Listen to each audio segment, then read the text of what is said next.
Good evening, everybody. Hell's Unicorn here once again from a rather lengthy hiatus.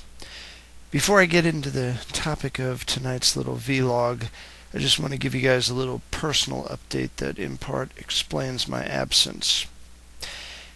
After all of the various shenanigans started going on in the caucuses, particularly the Nevada caucus and then later the Maine caucus, I decided that it was time for me to become a little more proactive in local politics, and so I actually was out and about doing some signature collecting for Ron Paul in Pennsylvania, just to ensure that he's in the ballot in this state. And on top of that, it has recently come to my attention that one of my two metal projects, Frost Giant, which is a folk/melodic death metal band that is primarily helmed by a friend of mine named Matt, may actually be in the running for a record deal. And so there is going to be a heavy amount of recording going on over the next several weeks from now, so video output will probably be limited by that as well. But to make a long story short, I am convinced that there is a good amount of fraud going on, particularly in caucus states and probably also in primary states, but there it's a bit harder to catch because everything's electronic and you don't have witnesses actually tallying votes apart from exit polls, which may or may not be reliable depending on who's doing them. And if it's the mainstream media that is doing them, you can rest assured that it's a lie. Anyway, it has recently come out that the current frontrunner in the election, Rick Santorum, the one who had a 3-state sweep not too long ago, gave a rather impassioned speech to Ave Maria University, that's a Catholic school, in which he said that Satan was waging war on the United States and was going into particular institutions and corrupting them through such horrid vices as sensuality, greed, and so on and so forth. And he also made the point that Protestantism has ceased to become real Christianity. There is naturally a good deal of outrage going on in various circles over these comments. Some because these comments were leaked because these are pro-Santorum people that didn't want to hear about this, and from non-Santorum people who have been hardened in their opposition to Santorum because they were afraid that he might be as big of a religious nut as he was making on to be in those various debates that he was speaking in. This doesn't surprise me one bit. I spent several years in the Roman Catholic Church, and I know for a fact that behind closed doors, the real serious people, the evangelistic arm of the Roman Church, ergo the Jesuit and Opus Dei people,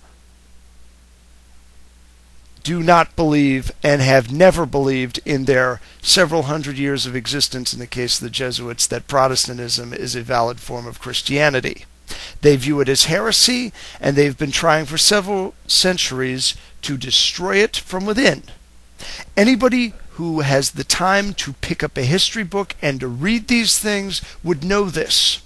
If people actually read books rather than just being glued to their televisions day in and day out, they would know this stuff, and Rick Santorum would never have won a single state in this country. As hard as it may be to believe, a good deal of Roman Catholic communicant members are not in on this stuff.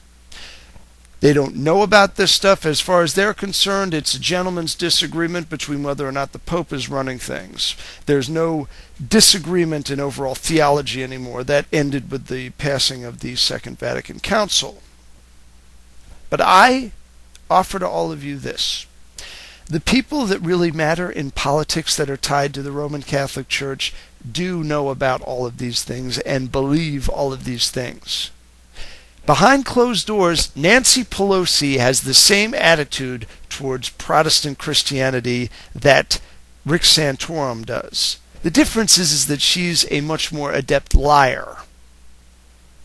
And she paints herself more as just a mostly secularized liberal who happens to still attend Mass.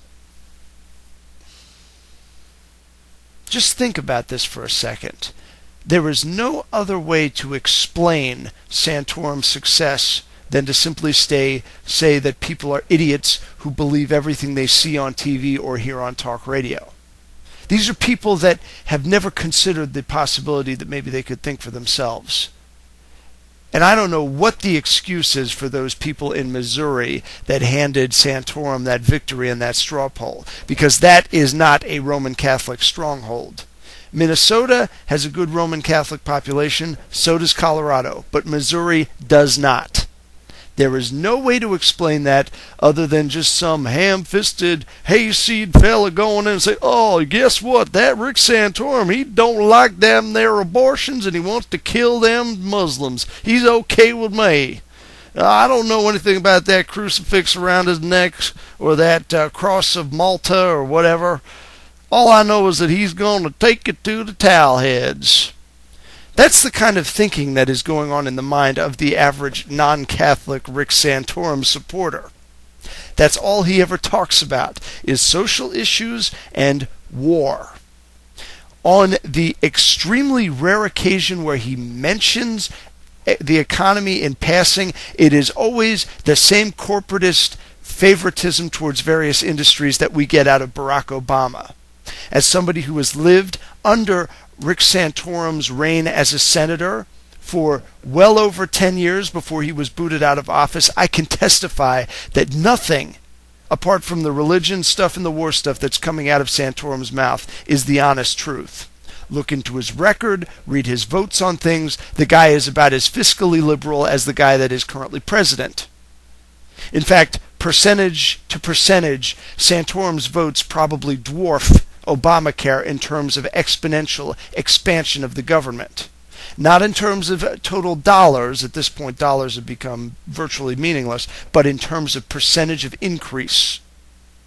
Check out that ad, Rick Santorum, fake conservative. It'll give you the first little taste of what is sure to be a very gargantuan main course of liberal votes. Roman Catholicism is a very difficult thing to pigeonhole, not so much because there isn't cohesiveness in the clergy, but because there is no cohesiveness in the congregation. You have a lot of different people that believe a lot of different things. We refer to these people as cafeteria Catholics. And that is why you see them dispersed amongst various candidates, and they're not fully locked up behind one particular candidate. Although when push comes to shove, if it doesn't become a denominational war, which it will be if Santorum continues to unload crap like the stuff he was unloading back in 2008, you can rest assured that most Roman Catholics, despite what they may believe or think about their fellow Americans who happen to be Protestant, will probably rally around Rick Santorum just because of the corporatist politics, which falls right in line with the ideology of the Vatican going back to Vatican II. And perhaps, arguably before then, going back even to the medieval period where the beginnings of zoning laws and other things that pertain to fascist politics first started. And I'm speaking as somebody who self-identifies as a Catholic, but in this case, an old Catholic, someone who does not recognize the tyrannical powers that the Pope granted himself over 100 years ago and has since claimed as his own through his various incarnations or his various elected members, so to speak. So for those of you out there that are seeing this video, if you're a Santorum voter and you're a Protestant, turn your television off. If I know you as well as I think I know you, you're probably watching your church services on television, watching some ham-fisted amateur televangelists trying to rap about the gospel and getting almost everything wrong. Turn off the television, turn off the talk radio, pick up some literature, and educate yourself. If you have a candidate that has any kind of connection whatsoever with the Opus Dei or any other radical Roman Catholic evangelist group, and I mean evangelist in the conversion to our religion sort, you're dealing with somebody that is your admitted enemy. It's just they won't say it to your face until after you've stretched out your neck and handed them the knife. But as disgusting as I find all of this, I'm actually glad this came out, because a firestorm is brewing here.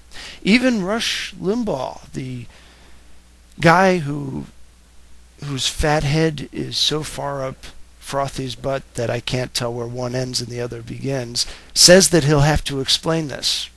You see, the dirty little secret here is that even though Rush Limbaugh is a conservative shill, he's also a Methodist.